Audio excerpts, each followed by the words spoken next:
thanks for coming to this introduction to React hooks, Lunch and Learn. Just to give you a brief overview of what we're going to be talking about, I'm going to introduce you to React hooks. I know some of you have used them already, used some of the basic stuff, but we're going to start with sort of what React hooks are, why they're cool, go over some of the basic elements of them, and then in the second half we'll get into slightly more in-depth concepts which are quite complicated, but I think are essential to getting your head around to understanding how hooks work. So first off, the things you should read, the React docs, because the React docs are actually very good at explaining the basic concepts. All the examples, apart from the ones at the end, and a lot of the definitions I've just taken straight from the React docs just because they're good, simple, clear means of explaining it. And also Dan Abramov's blog, Overreacted, which has got some great posts in general, but especially this complete guide to useEffect. It's quite long, I think it's about a 50-minute read, but it's very good. It's definitely the best thing I've read at explaining quite a complicated topic in the clearest ways possible. I've read it about 5 times and there's still bits that I don't get, but it's a very, very good blog. And again, the second half will be lifting a lot of the concepts from that blog, so definitely read that after this. So, what are React hooks? Quite simply, they're functions that let you hook into React state and lifecycle features. So things like lifecycle hooks, component did mount, that sort of thing. State, things we'd often use before in classes. So state and other React features, you can use them all without writing a class, which is great for Tommy's perspective. He doesn't like classes. They're 100% backwards compatible, so you don't have to worry about any conflicts with classes. Classes are still going to be supported throughout, and also, as a result, big rewrites should be avoided. That's quite explicitly said a couple of times in the React docs. And this is true because there's a different sort of way of thinking required with React hooks compared to classes.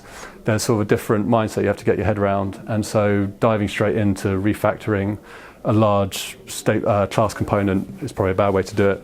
The way I've done it is Rachel and I did when we wrote a new component, we wrote it as a hook and built out from there. And then when I felt confident enough, I went back and redid the users section on Universal Portal, which was a big refactor, but because I'd written the original code, I felt quite confident with it, or I knew what the code should be doing. So at some point, if you want to go back and do something you've done, make sure it's your own code, but that's a good way to do it. So what are some cool things about hooks? They allow you to reuse stateful logic without any overcomplicated maneuvers, which is great. So with classes, if you wanted to reuse state, you'd have to use different higher order components or just do some overcomplicated things that made the code complex and didn't make it clear what was going on where. Custom hooks, which we'll get onto at the very end, are brilliant. They're what you use to pass stateful logic around, and they're really, really cool, and they can do excellent things for reusing code and simplifying code. They let you split one component into smaller functions based on what pieces are related, so it's really good at it makes the code more readable, and it makes it clear which part of the code is doing what and why. Lets you use React's features without classes, because we know classes can be, I don't want to get editorialized on it, but functions are clear. Functions, you put something in, you get something out. They're not as buggy, or certainly in my experience, hooks aren't as buggy as classes can be. So some of the basic inbuilt hooks, these are the ones that come out of the box. This is going to be I'm going to list it, and I'm going to give you the one-line definitions that React docs use. It won't be clear now what all of them are, but most of them we'll go over, and the ones we won't go over are ones I haven't used yet, so I can't tell you about them. So useState, this is possibly the most basic one, certainly the one you'll use every single time that you use a stateful functional component. So it returns a stateful value and a function to update it. Come on to that soon. useEffect accepts a function that contains imperative, possibly effectful code. Ooh. useContext accepts a context object, which is a value returned from React.createContext, and returns the current context value for that context. So that's just the stuff that Gary was doing with users. If you wanted to get access to the stuff that's in users or from the create context, you just use context, parentheses, and then users inside it, and you can get access to all the values. These are additional ones that you won't be using as often, but are still useful. useReducer, which is an alternative to useState, and accepts a reducer of type state action. useState returns the current state paired with a dispatch method, which again will make sense later on. It's a really useful thing. It's basically when you want to do the sort of updating state, but using more sort of complex logic than a simple useState update. useCallback, which returns a memorized callback, useful when passing callbacks to optimize child components that rely on reference equality to prevent unnecessary renders, e.g. should component update. Now this one, I looked at that definition and didn't get it, and I've been trying to use callback correctly and failed until last night / this morning, when I finally worked out when to use it, and it's going to come up at the very end, and it's basically when, well, we'll get onto it, but it is a useful thing and it's worth keeping in mind. useMemo, which is a memorized value similar to useCallback, but use it for objects instead of functions. useRef, which returns a mutable object whose current property is initialized to the passed argument initial value. So that's like a box. This is the good bit. Essentially, like a box that can hold a mutable value in its current property. Again, we'll come on to that, but it sort of acts in a similar way to what we remember this acting as in classes. And then useimperative handle, which I've never used and have no idea what it really does. useLayoutEffect, which is identical to useEffect, but fires synchronously after all DOM mutations as opposed to after the render. This seems to be, from what I can tell, this is for niche cases where people have got things set up a certain way, and it's not going to be deprecated, but the docs are pretty clear that you should use effect. And if you need to use layout effect, maybe, but I can't think of any use cases for us. And then use debug value, which is just used to display a label for custom hooks in React DevTools. So those are all the inbuilt hooks. I know I sort of rushed through them, don't worry, we'll go back through all of them, but that gives you an overview of them all. So, what are the rules of hooks? Hooks can only be called at the top level of a functional component, so you can't bury them inside loops or conditions or nested functions or anything. And the reason for this is that hooks need to be called in the same order each render, which allows React to correctly preserve state. You don't have to worry about that. The browser will scream at you if you get them in, if you don't do that, and it will break and you can't do it. But it's just something to keep in mind. And you can only call hooks from React function components. You can't call them for regular JS functions. Again, it will tell you if you're doing that. The only exception is for a custom hook, which we'll get onto later. So those are the only rules really, but they're things to keep in mind. And yeah, if it breaks, it breaks.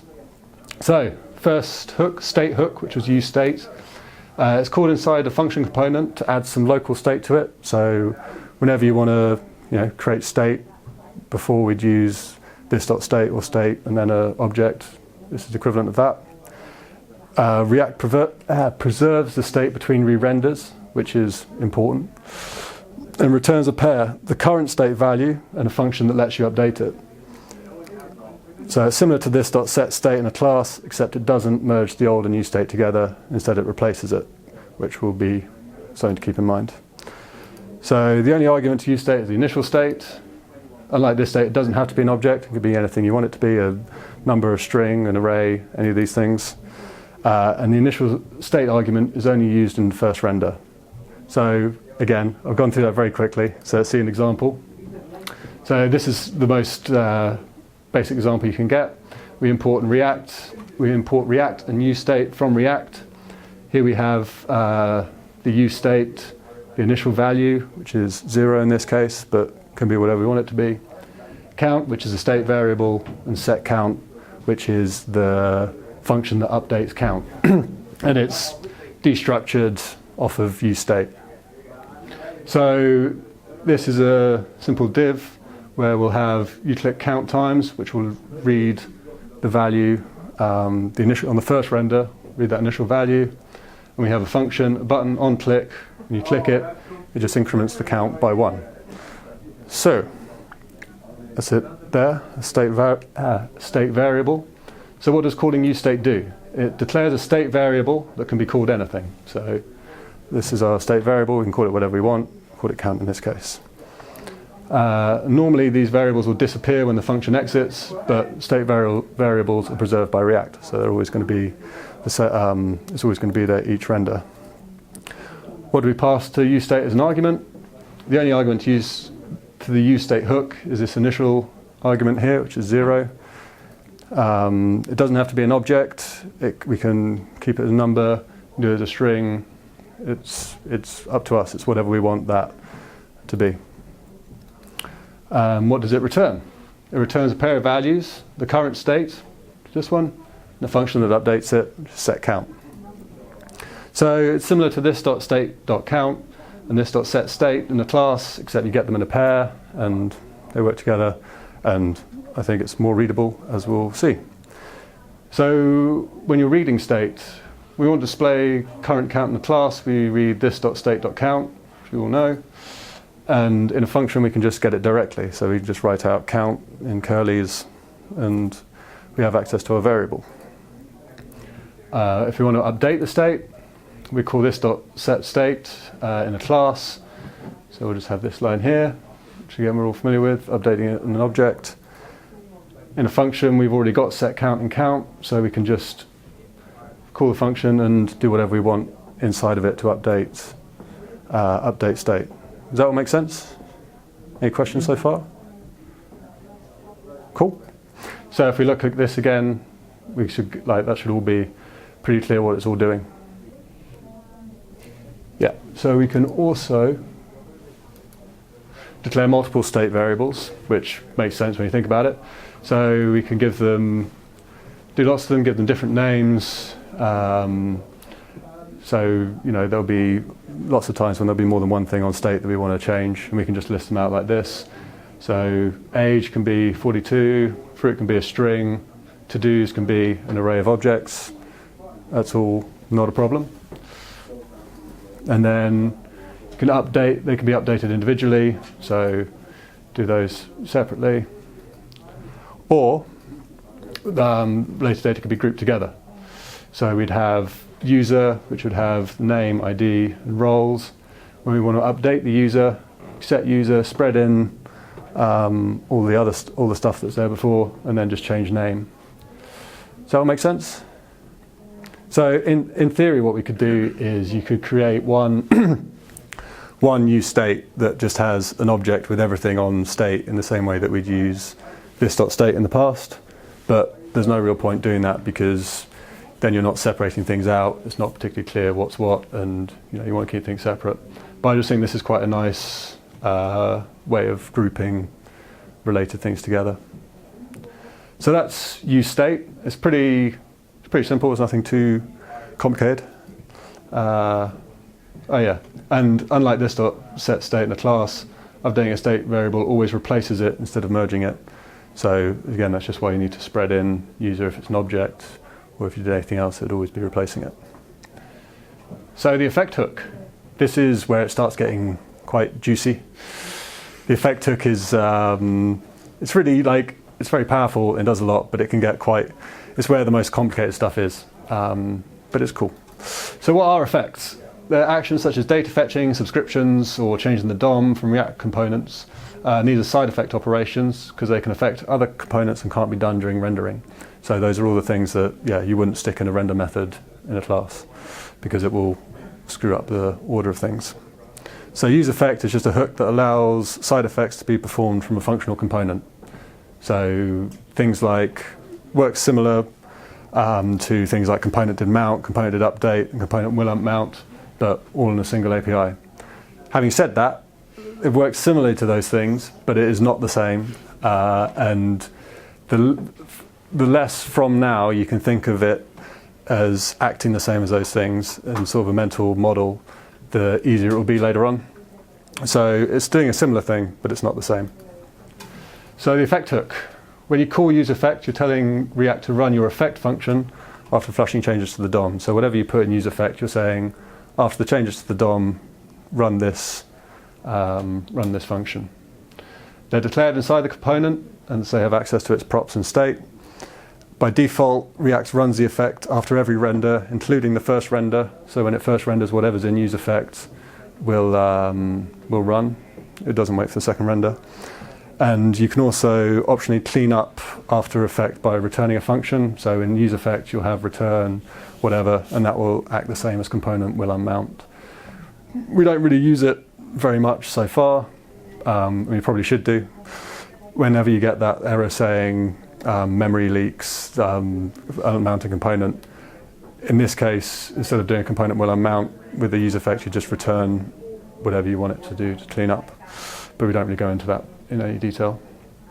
So it lets you organise side effects in a component by what piece are related rather than splitting them on sort of arbitrary methods. So what that means is in component did mount, for example, sometimes you'd have a lot of different functions or a lot of different API calls that are unrelated but are all mounted inside one lifecycle because you need to do it all together. Whereas with useEffect, you can split that all out into bits that are actually concerned with it, which again makes for more readable code. So how we're used to effects working in classes, as I said before, you wait for the render method to, the render method itself shouldn't cause any side effects because it'd be too early. So in React classes we have component did mount and component did update. Sorry, it's a very small example, so I don't know if you can see it. But this is basically the thing to note is we have component did mount, component did update, which will be updating the document title with the click count. But we've got replicated code, which we don't need. It'd be great if we could just have it all in one single thing, which is what we want it to happen after every render, not just on mount and update. But we don't have a thing for that in classes, whereas in hooks we do with the useEffect. So this is what useEffect looks like. Again, we just get useState and useEffect. This is the same useState example that we had before. And now the useEffect runs every time when you set the count, that will update state, DOM will change, and then useEffect will run and update document title to be the current count value. So that's what it looks like. If we look at some more detail. So what does useEffect do? Well, it's just what I was saying. So you're telling React that your component needs to do something after the render. So React remembers the function that you passed, which is the effect, and calls it after updating the DOM. So it runs after both the first render and every update. So think of effects happening after render, which is part of the changing in mental model. But it's a really good way of thinking about it is, effects happen after render. So declare the count state variable. Then we tell React we need to use an effect. Pass the function to the useEffect hook, which is this. So this is the effect. This is what we're going to do after the DOM's updated. Set the document title, and we can read the latest count inside the effect because it's in the scope of a function, which will make sense. And then when it renders the component, it will remember the effect we used and then run our effect after updating the DOM, and then this happens for every render. So I sort of repeated myself a couple of times there, but sort of get into the idea of what it's doing, how it's doing. Does that make sense? Mm-hmm. Yeah. Cool. So this will run every time there's a new render. But sometimes you want to skip effects because if it's running every time, then we're going to get in trouble when we're doing stuff like multiple API requests. Don't want that to happen. So in class components, we can solve this by writing an extra comparison with pref, props, and states, which I'm sure we've all used at various points, which is this.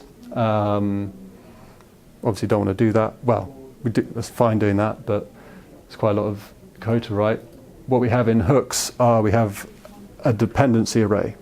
So you can tell React to skip applying an effect if certain values haven't changed between re-renders by passing array as an optional second argument to useEffect. So that's going on here. So if we only want useEffect to run, under certain conditions, i.e. when count has changed, and we don't want it to run other times, so if there's something else triggers a re-render, but we don't want this to change, then we can pass in an array with the value count in it, and it will only run the useEffect if count has changed. So in this example, if the count is 5, and then the component re-renders with count still equal to 5, React will compare 5 from the previous render and 5 from the next render. So that's all going on thanks to this, and 5 equals 5. See? So React will skip the effect. Similarly, if we render the count when we render with count updated to 6, we'll do the comparison, 5 doesn't equal 6, and it will it will run this effect. So it's really good, it's a very useful way of telling your component what you do and don't want to run at various points. And this is important as well. If there are multiple values in this array, it'll run if any of them changes. So yeah, it can be any value in that array. So can you use multiple use effects? Yeah, you should do. So you just declare them separately if you didn't want it to run. If you wanted them to run independently, you just declare separate. Yeah, and but there'll be instances which we'll see later in the examples where you'll have 5 different state variables in a single use effect because they're all related, and you have to declare. What's what I'm going to talk about now. You have to make sure that the array includes all the values from the component scope, such as props and state, that change over time and are used by that effect. You're going to hear me say this a lot, and it's the hardest thing probably to get right, and something that I'm still learning, but it's essential for making sure the data flows right and making sure that you're not getting stale state and props within your use effect, that it's always updating when it should be. So that's important to remember. And if you want to run an effect just once, so like on mount and unmount, you can pass an empty array as a second argument. And if you do that, then React will only run the effect once. But don't do this. It's basically, you can do it if there's literally no value. So I think I did use it for a different project where I wanted window scroll top to go to the top of the page on a mount, which doesn't use any other state variables. It's just something you want to run once. That's fine. But that is literally it. The reason being that things will change, and it's just good practice to get used to filling up your dependency array with all the things that will change over time, or any state variables. So it's part of while passing an empty array as a second argument is close to component mount and component will unmount. The mental model is very different for hooks, and you don't want to think of it like that. When I first started using it, I just refactored a component, did mount, and did it with an empty array. But that's not the right way to do it, and we'll get on to how and why later. So there's a lot more to say about the dependency array, and it gets quite complex. Dan Abramov's blog post is really good to read on this. This is what it's all about, basically. And it goes into a lot of detail and is quite complex, but it's very important, and it was really useful for helping me get my head around this. But the key things to take away are: don't lie about dependencies. Specify all the effect dependencies that are part of the component's data flow. Remember that functions can be dependencies too, and I'll go into why a little bit later, but basically it's because functions change in each render. In each render, the function is different. That's really important to remember. There's a good chance when you're doing this that at some point you'll get stuck in an infinite update state loop, and you'll be like in your use effect going round and round and round. Important things to do: don't panic, but also don't cheat by taking all your dependencies out of the array and just running it once or whatever. There'll always be a solution. So either you need to move your function inside a use effect, or you need to use what's called a functional updater form of state. So if the new state is computed using the previous state, you can use this arrow function, which means you don't have to list count as a dependency, or you can use useReducer or use callback. Again, don't worry about getting your head around that. When we get to the custom hooks later, I'll go into detail some use cases of when this came up and how I fixed it and what this all means. I'm just sort of trying to give you a sense of why these things are important. So that's useState and useEffect, which are the two most important things to get started with. About to go on to the slightly more in-depth stuff, but before I do, is there any questions on what we've covered so far? Not necessarily a question, but I think one thing that's really important to keep in mind with useEffect is that the comparison it does in the dependency array is shallow. Right. And I've screwed myself over with that before, because basically arrays and objects will not work unless you put in some way to make a deep comparison. So if you want to be a bit hacky, just JSON stringify the array or the object, for example. But yeah, that's good to keep in mind. Cool. Yeah, I didn't realise that, but that is good to keep in mind. That is important. Anything else? Cool. So next level. I'm going to go back to this example, and this is just a way of, this is sort of a surface reading of Dan Abramov's blog, and I'm just going to go over it, and I'm going to repeat a few things. And the reason why is just because I think this was the stuff that I found most important to get my head around for how Reacts work, how hooks work, and how they're different to classes. And I think it's good to sort of keep all this in mind when you're using them, because it'll help you steer clear of any sort of problems you run into or think of solutions to it. So if we go back to this example, the basic useState example, what's going on with count? Is it watching changes to our state and updating automatically, or what is it? It's not. It's just a number. It's just a variable. It's not. There's no data binding or a watcher or anything else going on. It's just a normal number variable. And this is the key thing. Each render has its own props and state. So on each render, that render has its own props and state. They're not passed on. I mean, React preserves the state value, but they're different on each state. So the first time a component renders, the count variable we get from useState is 0. When we call setCount, React calls our component again. This time count will be 1, and so on. So it's just changing that state variable each time. So here you can see it in the example. First render, count equals 0. You click count times. It's just taking that. Second render, count equals 1. You click count times. You clicked 1 time. Count equals 2. You click 2 times, and so on and so on and so on. So it's just preserving it, changing it, and preserving it each render. So the same is true for event handlers. We have the handle alert click, which is function. You clicked on whatever the count was, and we've got a timeout on it. So it's just a quick thing. If we increment the counter to 3, so if we click the button 3 times, then click show alert, then increment the value to 5, and then there's going to be a timeout, and then the alert's going to show. What will the alert show? I'll give you a chance just to quickly read the code to get an idea. Bearing in mind what I've just been talking about, what will the alert show? Anyone any ideas? 3. Tommy says 3. Yeah. Let's find out. Yeah, 3. So Tommy was correct. But why? So the count value is constant for every call to our function. So it gets called many times, but every one of these times the count value inside of it is constant and set to a particular value, so the state for that render. And this is how regular functions work. So there's nothing new or different, but it's not how classes work, which is important to remember, which is why hooks are less buggy than classes. You can use them to do things and they won't bug in the same way. So each render also has its own version of handle alert click.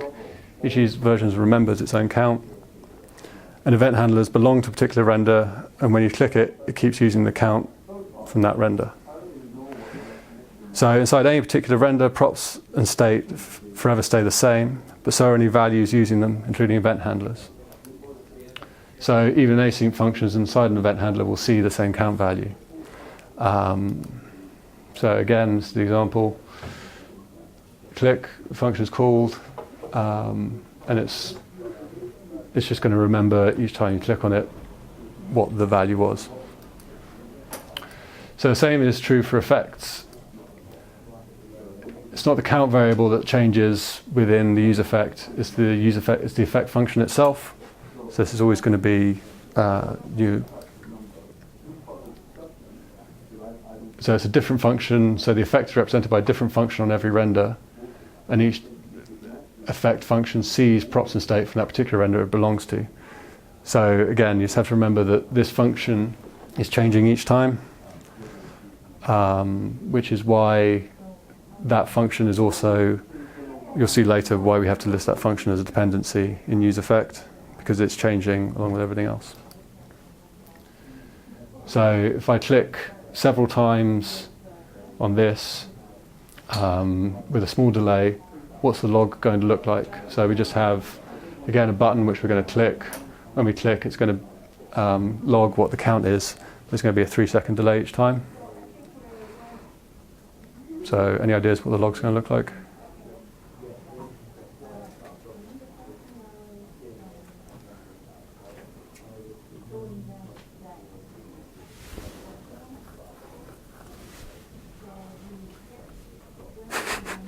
Is it just going to say 0 over and over because you haven't listed the set timeout in an array at the end of useEffect? No, although that's a decent guess. It's not actually a trick question. So it's literally just going to count. Yeah. Cool. So if we see it here, if we just do and look here, 1, 2, 3, 4, 5, 6. Fine. Like, that seems to make sense. It's sort of what we'd expect to happen. But that's not actually what happens with classes. It looks equivalent, but it's not. This .state.count always points to the latest count rather than one belonging to a particular render. So you'll see 5 logged each time instead. So you click 6 times, 6 times. So it's just a way of demonstrating why hooks are better than classes in that respect, because they're not like you're always getting what you clicked on at that particular time. If you click on something and move away for whatever reason, you're not going to get the latest version. You're going to get the version that happened when you clicked, because it's always going to remember the state variables at the time you clicked. It's not. So I'm going to say this again, and we'll keep going. We'll keep saying it. Every function inside the component render, including event handlers, effects, timeouts, or API calls especially, capture the props and state of the render call that defined it. So it doesn't matter what order it's in, it doesn't matter what order it's in, it doesn't matter when it reads it, if it's in that render, it's going to be reading the same props and state. But what if you want to read the latest state value rather than the captured value? Which, again, intuitively, you'll want to do when you first start using hooks, because you'll be thinking, because we're used to doing, say, this set state loading true, do a async request, this state loading false. And we're used to doing that as a sort of way of things working, because this is mutable, it can change when you're doing it. That won't work in React hooks, because it's just reading the value each time. So one way of doing this is useRef, which we mentioned earlier. So in classes, this is mutable. React mutates it and uses the result in the subsequent render, which doesn't happen with hooks. Functions capture state and props by default. So if we want to get the states and props that don't belong to this render, we can use useRef. It's a mutable value that is shared by all component renders. So it's going to be constant all the way through. This is a real life use case from what we're doing. Anyway, it's something which when I initially started using hooks, I wrote this code out and then wondered why it didn't work. Because this is what we'd normally do, or this is how we think if we're going straight from a class mindset. You know, you get your account code, you set your account code. So let's just go through it. We've got services and set services, use state, account code, set account code, use state. On our load form, which is called elsewhere, we're going to set account code by awaiting the result of getting the account code from our API service with company ID. Then after we've done that, we're going to get services. And get services is going to get the services by passing in the account code that we got here. And this won't work. And the reason why it won't work is because our account code on that initial render is an empty string. So setting the account code here, that's on the next render. On this render, which is when all this code is running, the account code is going to be an empty string. So when we set services, we're going to set undefined or null or whatever. So as I say here, it's going to fail because the account code in the render is an empty string. Next render, when account code will be set to resolve this. Does that make sense? Yeah. Based on what we've all been saying. So useRef is a way of getting around this, and this is just what it looks like. That's literally all you have to do. Where you import useRef, you say constant equals useRef, and then pass in the initial state of what you want the ref to be.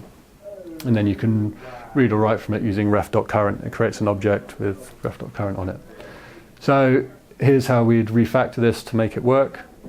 We get the latest account code. We set latest account code to be useRef. And then after we set account code, we say latest account code.current equals account code. And this will give us access to the future value, if you want to think of it that way. So when we then do this, when we then run this API call, we can pass in latest account code.current, and that will give us access to the right value. Why do you need to use useState in that example?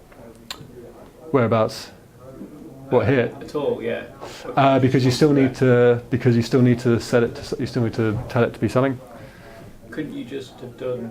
Maybe you could have done. Can you not just done latest account code.current equals await service and API service dot get account code? Probably, yeah. Okay. Yeah, I can't see why not. Use ref without using useState. Yeah, I don't see why not. Cool. In fact, it's entirely possible we may find that 90% of our current state wants to become refs rather than states, possibly.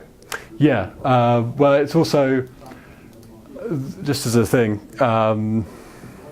you should avoid, it's just a quick technical thing, but you should avoid reading or setting refs during rendering because they're mutable and we want to keep the rendering predictable. So if we want to get the latest value, it can be annoying to update the ref manually, like we did just then. So we automate it by using an effect, which looks like that. So if we look at it here, we just have a useEffect. So at the end of each, once the state's updated, do latest code account.current equals account code, and then we have it here. So that's the reason we all want to change everything to refs, because if you change a ref, presumably you don't get a re-render. Yeah. So we want to use setting the state to flag a re-render. But useRef, in a way, yes, but actually no, because it can be useful when debugging. So quite often, like sometimes when you first start out, you'll be using console log and you'll be wondering why you're getting a past value. Like if you're doing a handle change or something and you want to see the current one, you can use a ref to get the latest one. But with hooks, when you want to read future props or states from a function which is in a past render, Dan Abramov calls it swimming against the tide. There's usually a better way to structure things by capturing props and state. Certainly after initially doing the useRef stuff, in that example, I haven't used it since. And I'm sure there are definitely legitimate cases where you would use it, but in general, there's alternative ways of structuring things and thinking about it. So, and one of the reasons is, unlike with captured props and state, you don't have any guarantees that the latest value, the latest reading of latest account code.current will give you the same values in any particular callback, because by definition you can mutate it at any time. So useRef is there as a useful thing, but also ignore it because it's not doing what you want it to do, or we're not using it the way we want it to do. There's useReducer, which is an alternative to useState and accepts a reducer type state action. useState returns the current state paired with the dispatch method. And it's preferable to useState when you're doing some complex logic that involves multiple values. So we import useReducer, we have initial state, and what we have here is we have state, which is going to be a state object, dispatch, which is going to be an action, useReducer, which is the reducer, and the initial state. So the reducer is this, which is basically what we're going to do to state based on an action. So if we look here, we've got on click on this button, we're going to increment count. So the action type is increment. So if we go to reducer, action.type equals increment. So we're going to return a state which is count plus 1, and then decrement, is going to be an action type decrement. So we go to the reducer, action type equals decrement, return, count state, return, count is going to be -1. So that's what it does. In conclusion, when it comes to hooks, start small, but start now. Like, get stuck in. Anytime you're writing a new component, do it in hooks. It will soon become pretty clear. The more you use it, obviously, the easier it gets. Think of React as a series of functions, not classes. You'll have to change your sort of mindset of how you expect things to move about in a component. Become overly familiar with useEffect. That's really important. As you'll have guessed from going through all that, useEffect it does a lot, and it can be easy to sort of get confused by it or wonder why it's not working. But the more you use it, the easier it becomes. Always be honest about your dependencies. And it's the important thing, like hooks force you to think about your components' data flow in ways that you can sort of get away with in classes without thinking about as much or being as familiar with. But it's a good thing because it means that we're being very honest about what's using what data where, what's reliant on what data, how it's being used. So it's a good thing. But just, go with the flow. Don't try and fight hooks if it's not doing what you expect it to do. Certainly in my experience, it's because you're missing something somewhere else or you haven't realized what's actually going on with the data. And always be thinking about what can be put into a custom hook and used elsewhere, because it just means we can save ourselves a hell of a lot of rewriting of code. But